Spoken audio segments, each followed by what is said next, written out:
Méditons avec le pasteur Ertis. Méditons avec le pasteur Ertis, le lecteur de la Bible 2020, édité par la Ligue pour la lecture de la Bible, a prévu pour dimanche le 22 mars, Jean 16, 25 à 33. Et pour nous permettre d'approfondir cette méditation,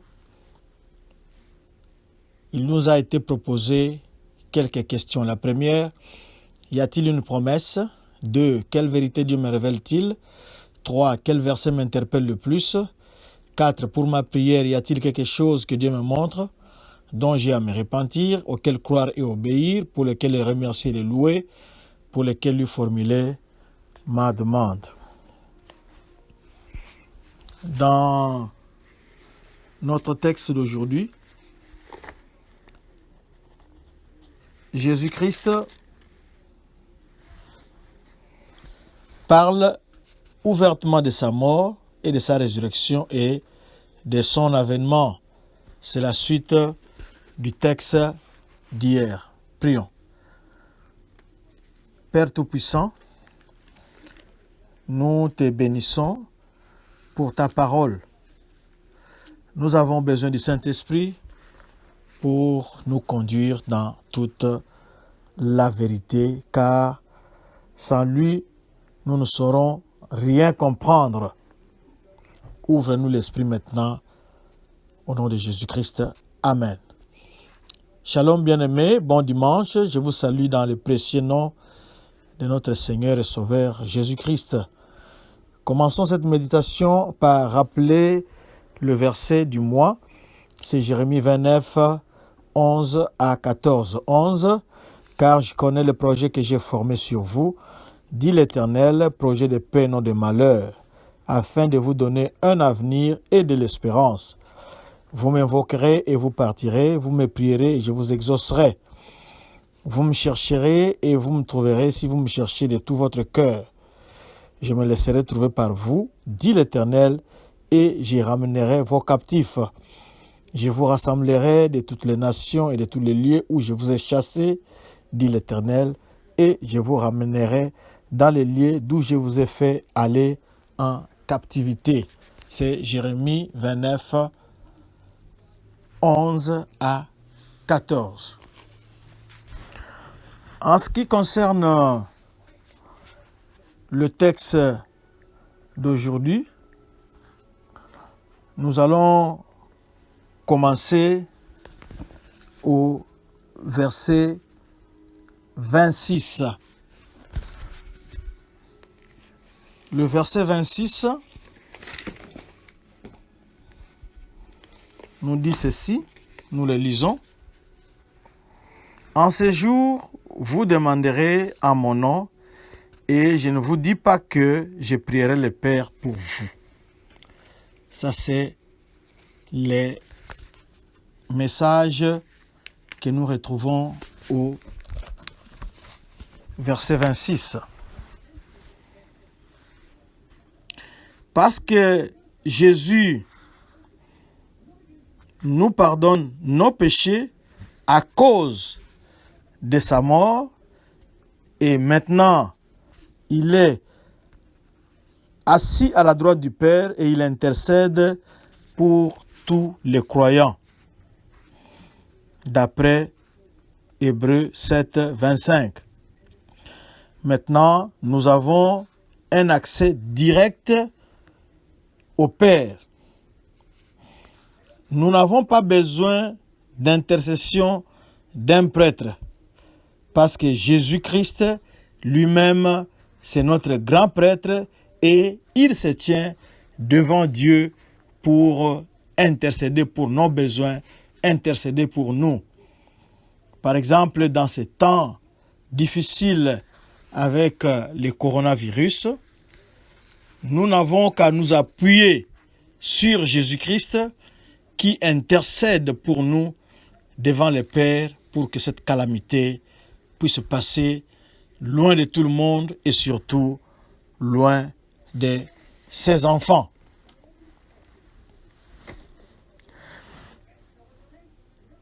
À partir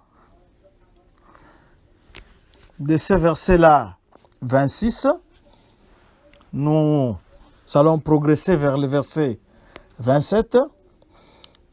Le Seigneur dit à ses disciples qu'il leur avait parlé en similitude, mais que l'heure venait dans laquelle il leur parlerait ouvertement du Père. Il fait toujours allusion au moment où, triomphant de la mort, il les placerait dans un état nouveau où ils seraient enseignés ouvertement et comprendraient tout ce qui leur restait caché avant sa mort. En ces jours-là, dit-il, vous demanderez à mon nom, et je ne vous dis pas que moi, je ferai des demandes au Père pour vous, car le Père lui-même vous aime, parce que vous m'avez aimé et que vous avez cru que moi, je suis sorti d'auprès du Père. C'est le verset 26 et 27. Le Seigneur ne sera pas un intermédiaire entre le Père et ses disciples. Aimés du Père comme le Fils, et parce qu'ils ont aimé le Fils, ils s'adresseront directement au Père en son nom. Les croyants n'ont pas besoin d'un médiateur entre Dieu et eux, puisqu'ils ont été amenés à lui selon toute la valeur qu'a l'œuvre du Fils pour son Père. C'est sur la croix que le Seigneur a été médiateur entre Dieu et les hommes, parce que nul ne peut, dans ses péchés, s'approcher de Dieu et vivre. Le Sauveur s'est placé entre Dieu et le pécheur. Il s'est chargé de ses péchés, les a expiés. Dès lors, le pécheur croyant peut s'approcher de Dieu qu'il connaît comme Père. Le Seigneur dit à ses disciples qu'ils ont cru qu'il était venu de Dieu. C'est vrai, et nous voyons au verset précédent que Dieu leur en tient compte. Mais ils auraient dû savoir qu'il était venu du Père et le révéler. Reconnaître que Jésus était venu de Dieu, c'était le recevoir comme Messie, car ce n'est pas du Père que vient le Messie. Car ce n'est pas du Père que vient le Messie. Aussi, le Seigneur leur dit-il ce qui est vrai et qui caractérisait sa position. Je suis sorti d'auprès du Père et je suis venu dans le monde et de nouveau je laisse le monde et je m'en vais au Père, au verset 28.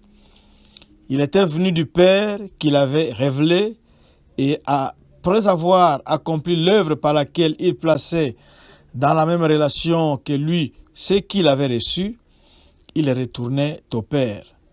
Ce qu'il avait reçu ne ferait que gagner par son départ, instruit, dirigé et réjoui par la présence et l'action du Saint-Esprit.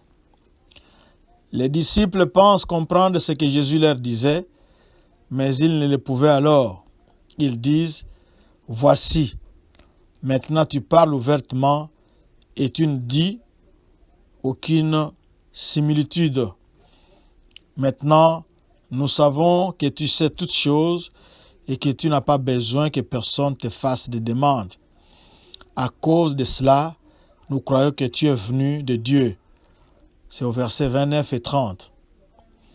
On aurait pu s'attendre à ce qu'ils disent, « Nous croyons que tu es venu du Père. » Mais pour cela, ils auraient dû être transportés sur le terrain de la résurrection avec une capacité nouvelle.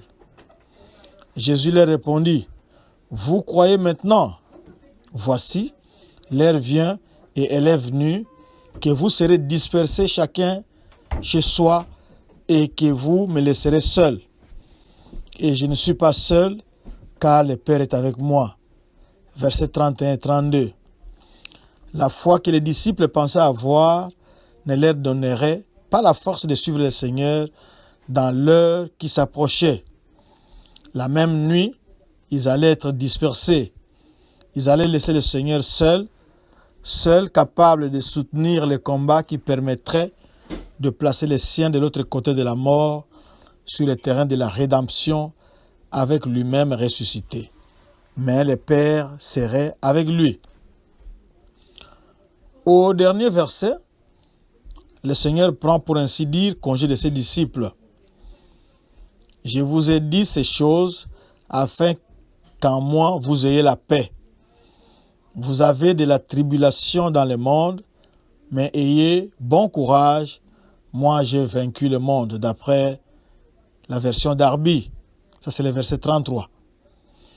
Jésus laissait les siens dans ce monde ennemi, hostile à Dieu, troublé, agité, où il ne pouvait avoir la paix que dans le Seigneur, en se souvenant de tout ce qu'il leur avait dit. On voit dans tous ces enseignements du Seigneur en vue de son départ, avec quelle sollicitude il les prévient de ce qui arriverait, afin qu'ils ne soient surpris en rien. Au chapitre 13, verset 19, c'est afin qu'ils croient que c'est bien lui, la personne du Fils de Dieu, qui avait été avec eux. Au chapitre 15, 11, c'est afin que leur joie soit accomplie. Au chapitre 1er de notre chapitre, le chapitre 16 ici, c'est afin qu'ils ne soient pas scandalisés. Au verset 4, c'est afin qu'ils se souviennent qu'il leur a dit ces choses. Enfin, au verset 33, afin qu'ils aient la paix. Du côté du monde, ils ne pouvaient rencontrer que tribulation et choses propres à les faire reculer. Mais ce monde, tout effrayant qu'il paraisse, est vaincu. Vous avez de la tribulation dans le monde, mais ayez bon courage. Moi, j'ai vaincu le monde.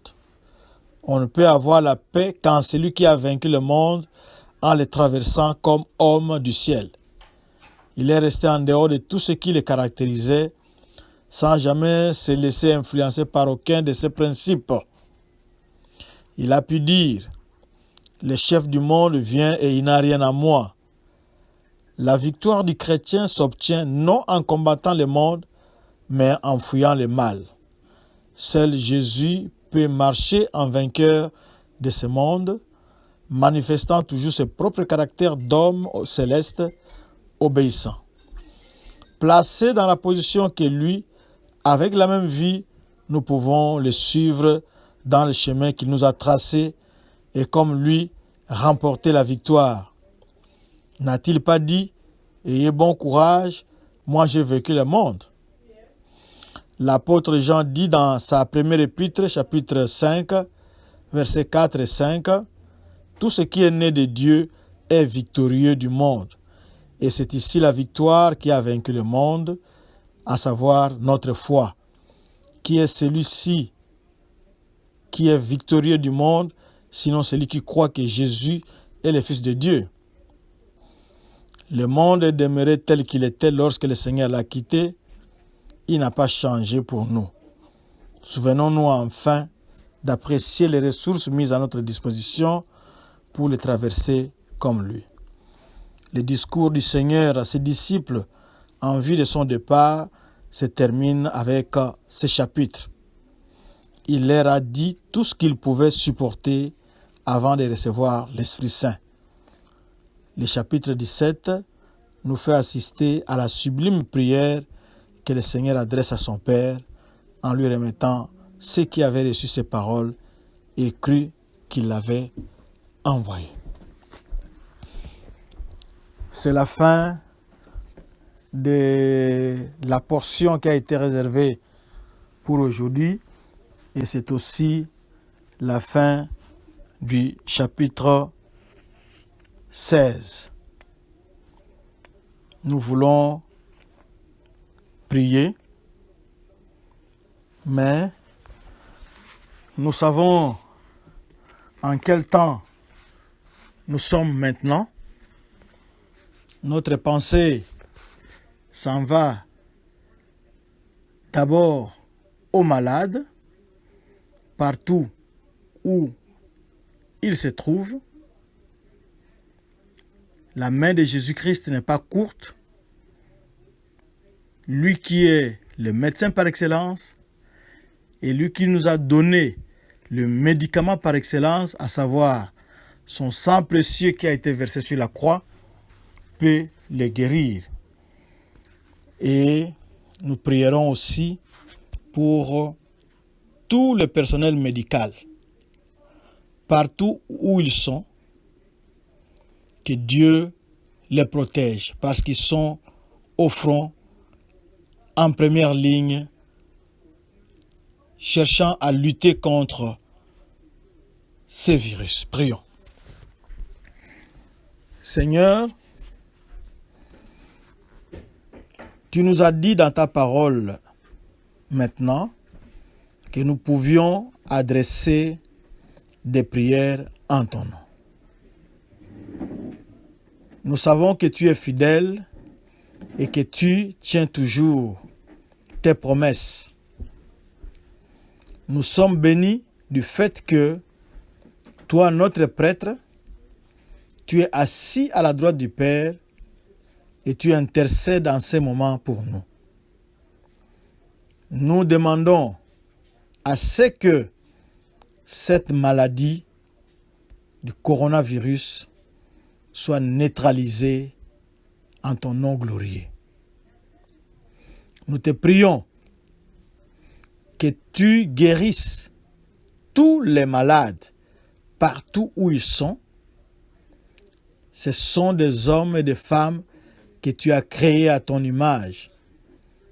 Nous les amenons à ton trône de grâce maintenant, ô Seigneur, parce que nous savons que quand nous étions encore des pécheurs, indignes d'être sauvés, Christ était mort pour nous. Merci parce que tu ne fais exception de personne, tu ne tiens pas compte de fortune, de race, de diplôme, ni de quoi. Tu peux le faire maintenant.